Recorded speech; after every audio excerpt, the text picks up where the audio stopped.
ulfinna waaqayyootiif ati kan uumamte yaa nama ergama kan kee adda eessaan baafte amala ulfinna waaqaa san uffattee jirta mo'adhaa sittuma fuuftee diina kee fakkaata bifa duraa keessanis si deebisuu barbaada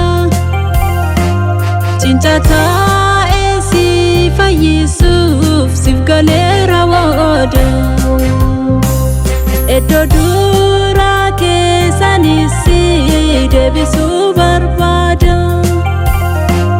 cinca taa'ee si fayyisuuf siif galeera waadaa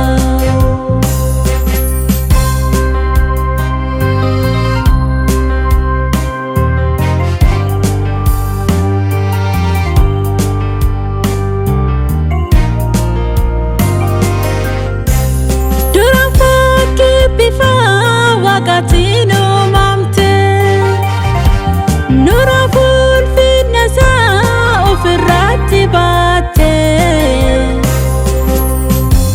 laga waaqa irraa kan dinaa dhageette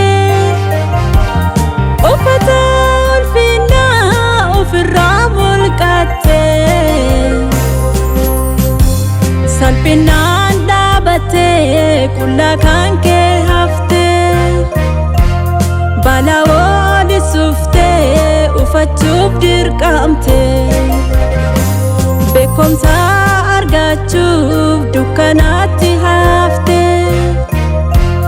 ifti waaqayyoo sun si irraa baqate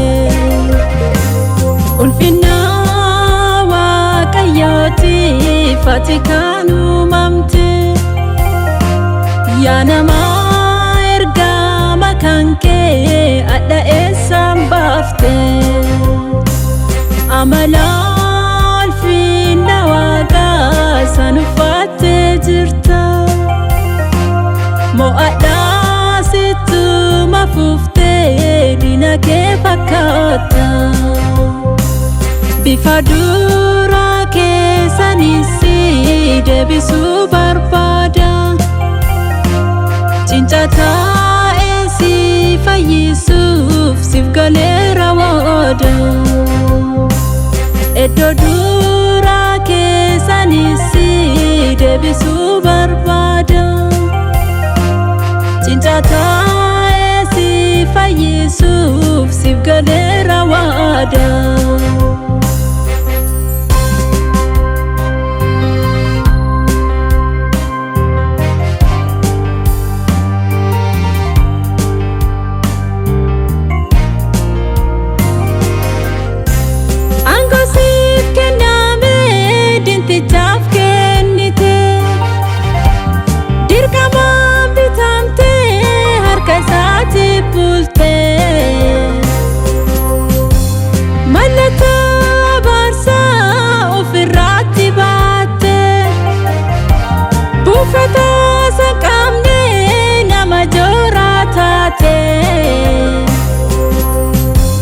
yaa nama guyyaa kee lafti isaa baaramte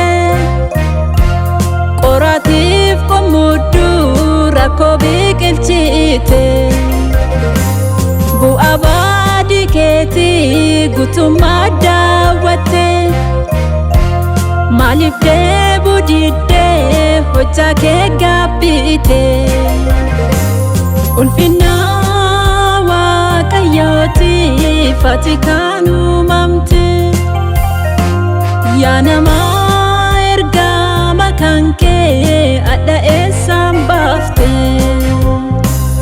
amala ulfinna waaqaa san uffattee jirta mo'adhaa sittuma fuuftee diina kee fakkaata bifa duraa keessanis si deebisuu barbaada cinca taa'ee si fayyisuuf siif galeera waada.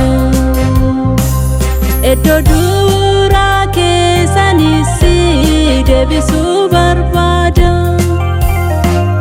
Cinca taa'ee si fayyisuuf siif galeera waada.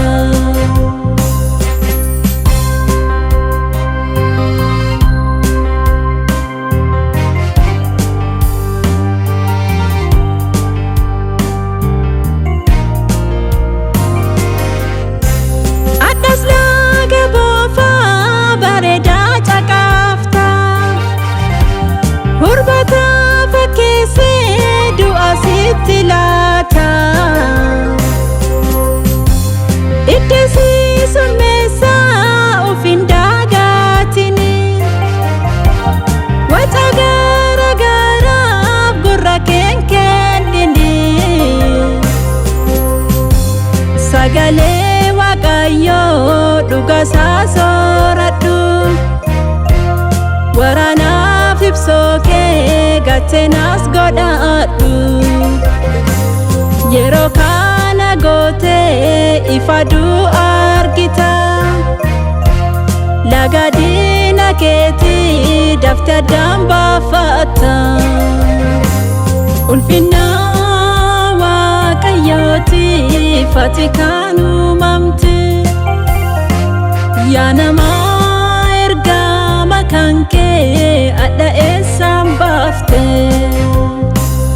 Amala ulfina Waaqaa san uffattee jirta mo'adhaa sittuma fuuftee diina kee fakkaata.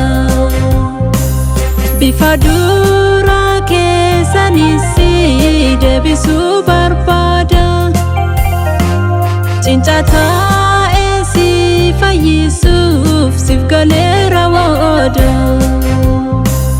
Iddoo duraa keessanis si deebisuu barbaada. Cinca taa'ee si fayyisuuf siif galeera waada.